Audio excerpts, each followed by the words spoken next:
Donc, on va faire la correction du 32, page 274. Dans cet exercice 32, page 274, on vous parlait du coup d'un skater qui effectuait un ollie, c'est-à-dire une figure en skate finalement, pour pouvoir se retrouver du point A, au niveau du sol, au point B, ici, sur un rail.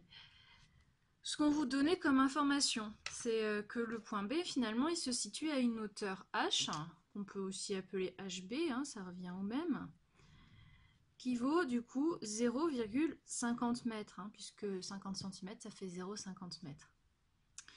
Au point A, on a une vitesse A qui nous est donnée de 4,20 mètres par seconde. La hauteur du point A, elle est de 0 mètre. On considère que au point A, il commence seulement à décoller. Donc s'il commence seulement à décoller, ça veut dire qu'il démarre à partir du sol. Le skater plus son skate, ils ont une masse de 80 kg et l'accélération de pesanteur, elle vaut toujours du coup 9,81 newton par kilogramme. On vous demandait en première question de donner l'expression de l'énergie mécanique du skater en A, puis de donner celle du skater au point B. Alors pour le point A, hop, ça nous donne quelque chose comme ça. L'énergie mécanique, c'est égal à l'énergie cinétique plus l'énergie potentielle. Et donc, l'énergie cinétique, c'est égal à 1 demi de m fois la vitesse au point A au carré. Et l'énergie potentielle, ça sera m fois g fois la hauteur A, HA. Cette hauteur du point A, c'est écrit ici, ça vaut 0. Donc si ça vaut 0, vous vous retrouvez donc avec l'énergie mécanique au point A qui sera égale à 1 demi de m fois VA au carré, plus ici du coup 0.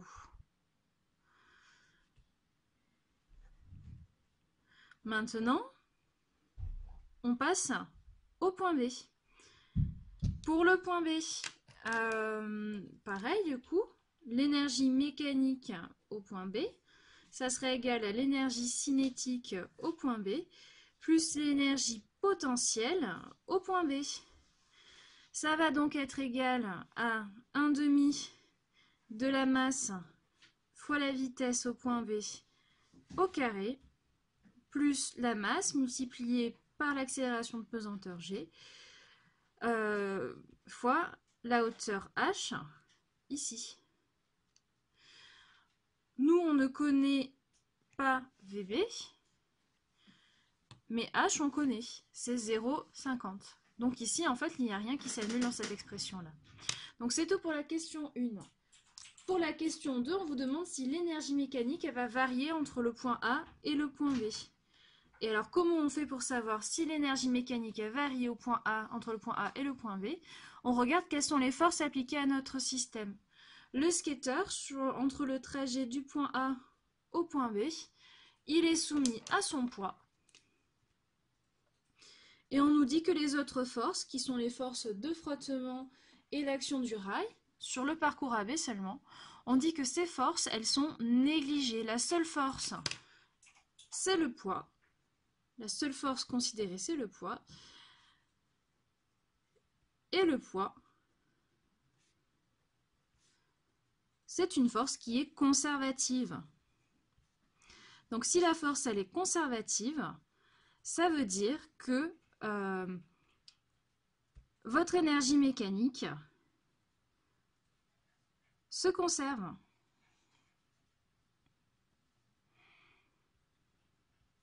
Ça, c'était pour la question 2. Au niveau de la question 3, on vous demandait d'exprimer la valeur de la vitesse VB en fonction de G, de H et de VA. Donc pour la question 3A, en fait, il vous faut utiliser ici la variation de l'énergie mécanique. On a dit que l'énergie mécanique se conservait, donc la variation de l'énergie mécanique, elle vaut 0 joule. Vous vous retrouvez donc à pouvoir écrire que EMB moins EMA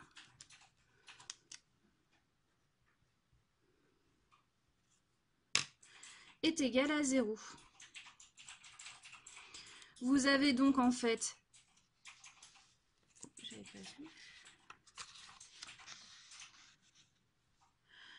vous avez donc EMB qui est égal à EMA.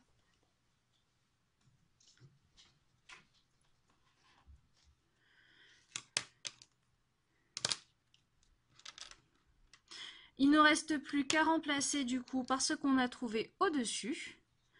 Vous avez donc pour EMB 1/2 de la masse fois VB au carré plus la masse fois G fois la hauteur H qui est égale du coup à ce qu'on a trouvé au-dessus pour EMA, c'est-à-dire 1/2 de la masse fois VA au carré.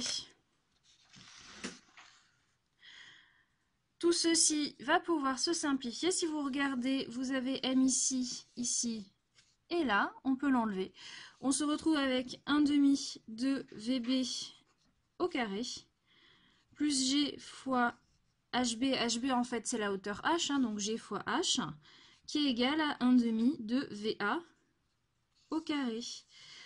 Ça nous donne donc 1/2 de VB carré, qui est égal à 1/2 de VA carré, moins G fois H. Vous obtenez à la fin VB, qui est égal du coup à la racine carrée de VA au carré, moins 2 fois G fois H. On est peut-être allé un petit peu rapidement sur cette étape-là. En premier ici, on a multiplié par 2 pour enlever le 1/2.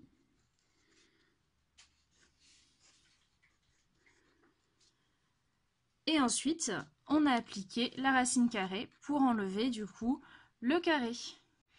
Donc en question B, vous deviez montrer que la vitesse au point B, elle va aller 2,8 mètres par seconde.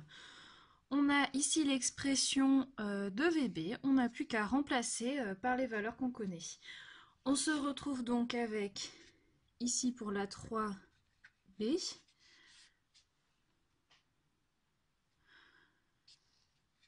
VB, qui est donc égal à la racine carrée de 4,20 au carré, il ne faut pas l'oublier, moins 2 fois 9,81 fois du coup H ici, qui est de 50 cm, soit 0,50 mètres. Le tout du coup sous la racine carrée. Et vous trouvez bien, quand vous tapez ça à la calculatrice, VB égale à 2,8 mètres par seconde.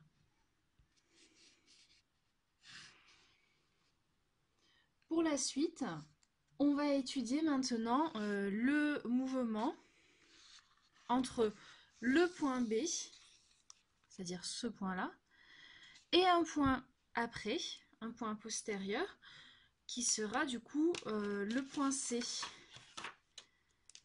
Hop. Ici. Donc le point C, il est encore une fois situé sur le rail. Et ce qu'on nous dit, c'est que sur le rail, le système il est soumis à une force de frottement de valeur constante égale du coup à 30 newtons. On nous demande de déterminer la distance BC parcourue par le skater jusqu'à son arrêt complet sur la barre. Donc ça veut dire qu'au point C, le skater il est arrêté. Ça veut donc dire que votre vitesse au point C, elle doit valoir 0 mètres par seconde. Ce que vous devez voir également, c'est que la hauteur du point C, elle aussi, elle est égale à H, et donc elle est elle aussi égale à 0,50 mètres.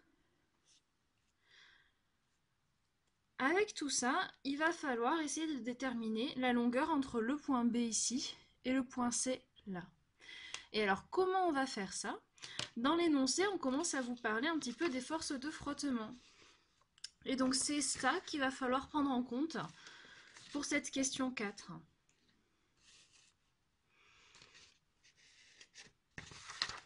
Donc, dans la question 4, on vous dit que le skater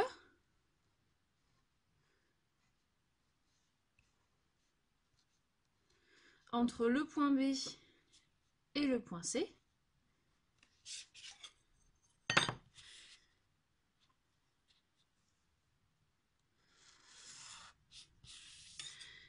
il est soumis à une force de frottement. Alors la force de frottement, elle est forcément opposée au mouvement.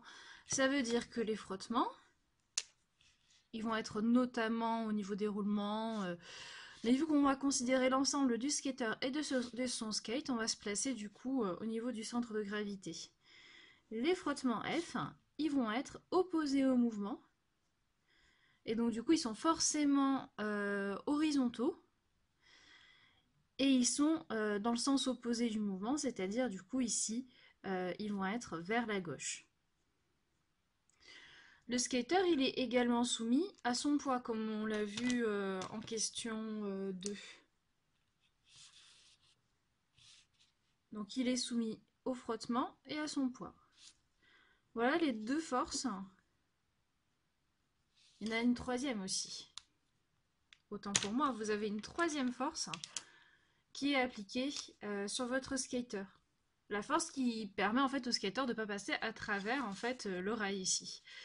Il s'agit du coup de la résistance du support. On va l'appeler R. Donc votre skater, il est soumis à trois forces. Les forces de frottement, le poids et la résistance du support, la réaction du support. Comme la réaction du support et le poids, ils sont perpendiculaires au mouvement. Qu'est-ce qu'on peut en dire? Vu que R et P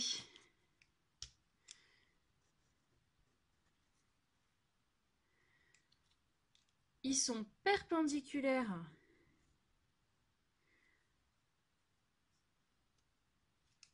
au vecteur BC, c'est-à-dire ils sont perpendiculaires au mouvement. Donc ils sont perpendiculaires à BC. Si on veut calculer leur travail, on va se retrouver avec le travail de P et de R qui va être nul.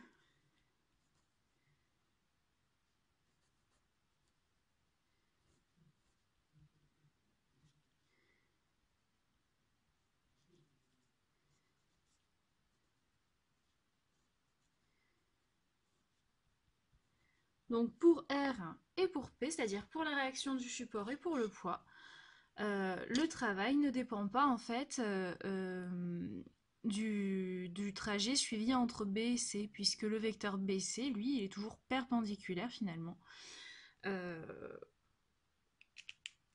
au vecteur force. On se retrouve donc avec une seule autre force. Alors ça veut dire quoi? Que le travail ici il ne dépend pas du chemin suivi, ça veut dire que R et P, on dit que ce sont des forces qui sont conservatives. Donc P, du coup ici, et R sont conservatives.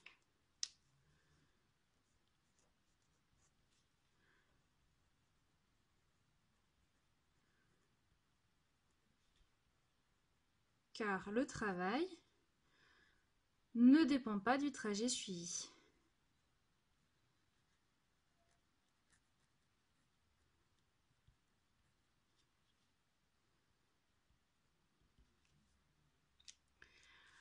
Maintenant, on va regarder pour la force de frottement. Est-ce que la force de frottement, c'est une force conservative?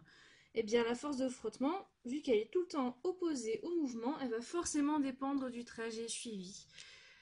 Donc ici, les frottements, c'est tout le temps une force qui n'est pas conservative, hein.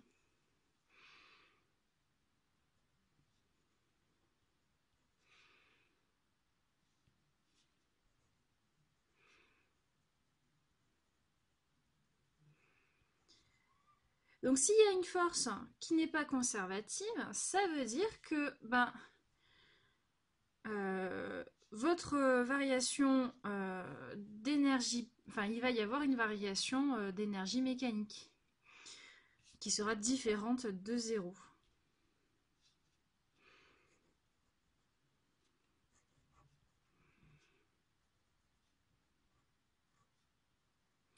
Et on peut même aller plus loin. On peut même dire que la variation d'énergie mécanique, ça va être égal à la somme des travaux de nos forces qui ne sont pas conservatives. Sur BC ici. Et donc, notre somme des travaux des forces qui ne sont pas conservatives, ici, en fait, ça va juste être égal au travail sur BC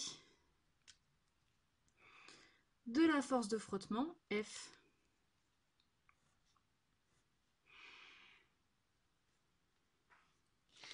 Et donc, est-ce qu'à partir de là, vous arrivez à voir un petit peu où je veux en venir? Si on va calculer dans un coin, on va essayer d'exprimer le travail de forces de frottement. On se retrouve avec la chose suivante.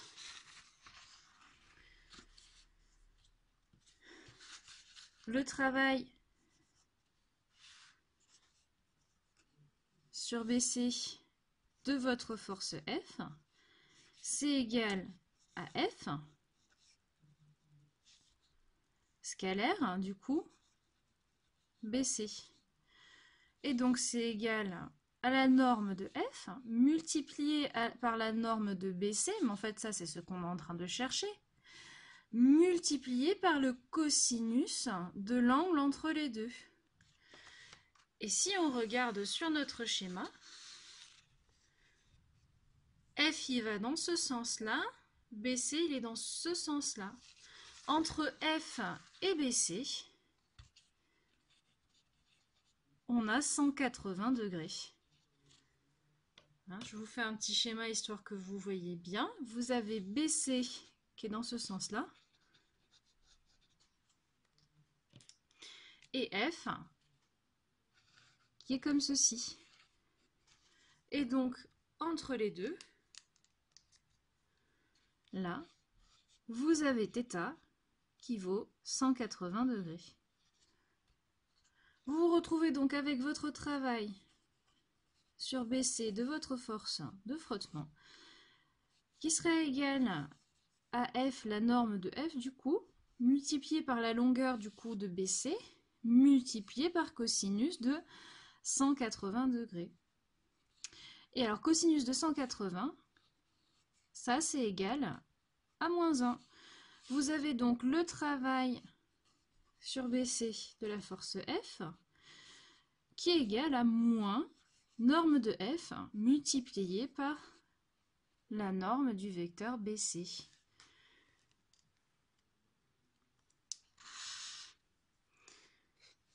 Donc ça correspond à cette partie-là de notre équation. Maintenant, on va pouvoir déterminer delta EM entre B et C.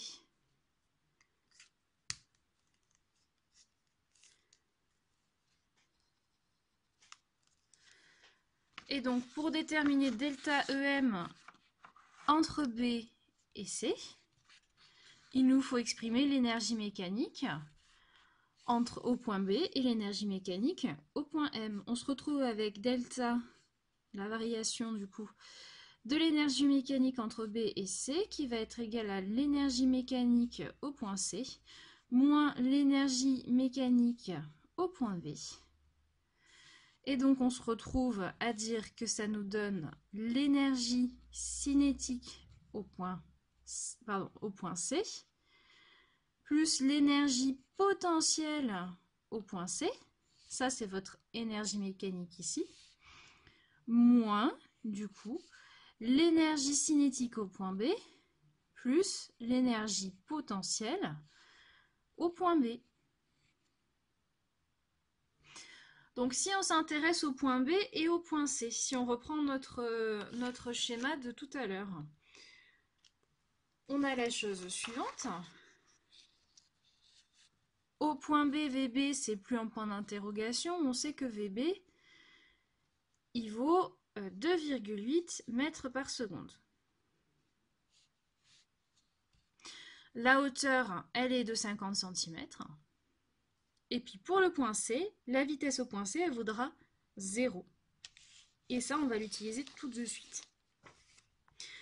Nous, on sait que la vitesse au point C,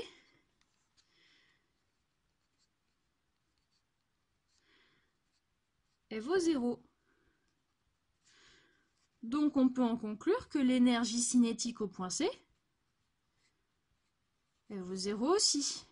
Donc, hop, cette énergie cinétique, elle s'en va.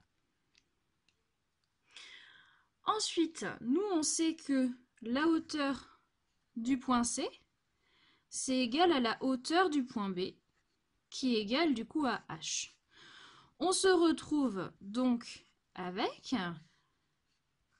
EP, l'énergie potentielle au point C, qui est égale à M fois G fois H, et l'énergie potentielle au point B, qui sera égale à M fois G fois H. Ce qui se passe alors, c'est que vous avez l'énergie potentielle au point C ici, qui va être annulée par l'énergie potentielle au point B ici. Vous vous retrouvez donc avec delta EM, qui va être égal uniquement à moins l'énergie cinétique au point B.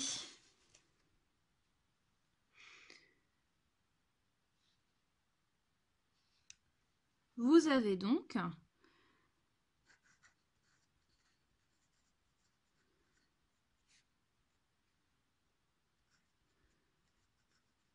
la chose suivante. Et ça, c'est la partie en rose de l'équation.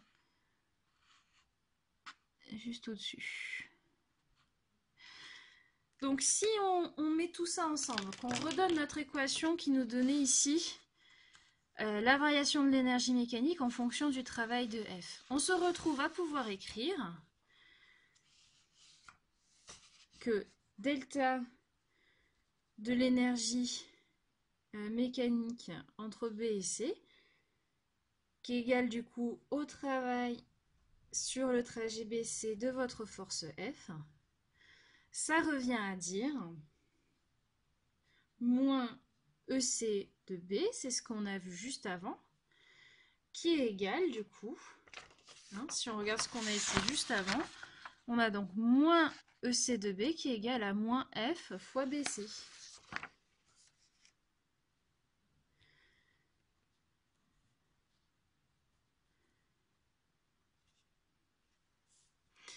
Si on exprime ECB, ça va nous donner moins du coup 1 demi de M fois VB au carré, qui est égal à moins F fois BC. On peut donc se retrouver à multiplier tout cela par moins 1.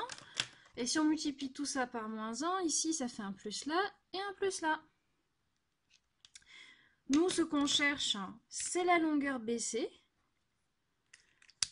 Et donc si on isole, on se retrouve avec BC qui est égal à 1 demi de M fois VB au carré, divisé du coup par F. Vous vous retrouvez donc avec 1 demi fois 80 multiplié par VB au carré, c'est-à-dire 2,8 au carré, Le tout divisé par les 30 newtons, qui était du coup la norme de votre force de frottement. Et vous trouvez BC, qui est environ égal à 10,5 mètres. Voilà, c'était tout pour l'exercice 32.